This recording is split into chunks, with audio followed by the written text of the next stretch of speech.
उधर मौजूद था। उसने मेरी तरफ देख के कहा, डकी तेरे से पैसे किसने लिए? मेरा दिल इधर मुंह में आ गया। मैंने कहा यार ये मेरे साथ क्या हो रहा है। अब क्योंकि उसने मेरे से डायरेक्ट पूछा कि तेरे से पैसे किसने लिए हैं, उसने मेरे से ये भी नहीं पूछा क्या तेरे से कोई पैसे ले रहा है, उसने मेरे से कहा कि तेरे से पैसे किसने लिए। मैंने कहा कि जी ये शुएब रियाज और उसकी टीम ने, इन्होंने जो है वो पैसे ऊपर हायर अफसरान को भी पहुंचाने हैं। कहता अच्छा कोई डिटेल है तेरे पास? मैंने कहा कि सर मैं तो इनके साथ हवालात में था जेल में, सेल में, तो मेरी सिर्फ फैमिली को पता है कि एग्जैक्टली क्या हुआ।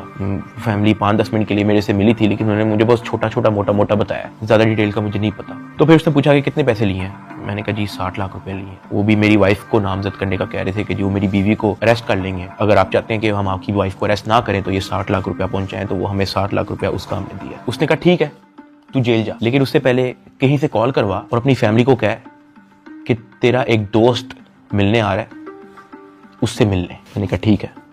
मैंने कहीं से मोबाइल अरेंज किया, मैंने फटाफट मामा को कॉल की। मुझे सिर्फ मामा का नंबर याद था। मैंने उनको कहा कि मेरा एक दोस्त आएगा, उससे मिलने। बिग ब्रदर वहां से चला गया। 5-10 मिनट के बाद मुझे भी पुलिस के डाले में बिठाया और मुझे जेल ले गए। डकी भाई को जो है तकरीबन 22 रोज़ा जिस्मानी रिमांड के बाद जब अदालत में पेश किया गया तो अदालत ने गुज़श्ता रोज जो है डकी भाई को जुडिशल रिमांड पर जो है वो जेल भेज दिया। देख सकते हैं कि डकी भाई को जो है वो जेल मुंतकिल किया जा रहा है। 9 सितंबर 2025 को मुझे जेल भेज दिया जाता है। मैंने अपनी ज़िंदगी में वहमो गुमान में भी नहीं सोचा होना कि मेरी ज़िंदगी में ये दिन भी आएगा। जब मैं जेल जाता हूँ सबसे पहले तो मेरी चेकिंग होती है, बालों के अंदर, अंडर आर्म्स, आपकी नाक के अंदर भी देखते हैं, वो आपके कान के अंदर, आपके मुंह के अंदर, आपके लिप्स ऊपर करके आपकी ज़ुबान निकाल के। चेकिंग होने के बाद मुझे लेके जाया जाता है मेरे सेल की तरफ, जिसको जेल की ज़ुबान में चक्की कहते हैं। जेल के सेल का साइज़ आप ऐसा समझो कि कुछ 6 से 7 टाइलें हैं ना, उतना साइज़ होगा उसका, या फिर एक किंग साइज मैट्रेस अगर एक अंदर पड़ा हो तो वहाँ पे और मजीद जगह नहीं है। ये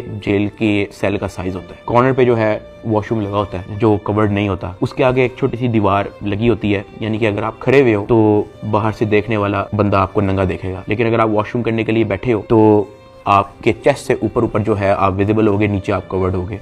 इस हद तक बस दीवार होती है वहाँ पे।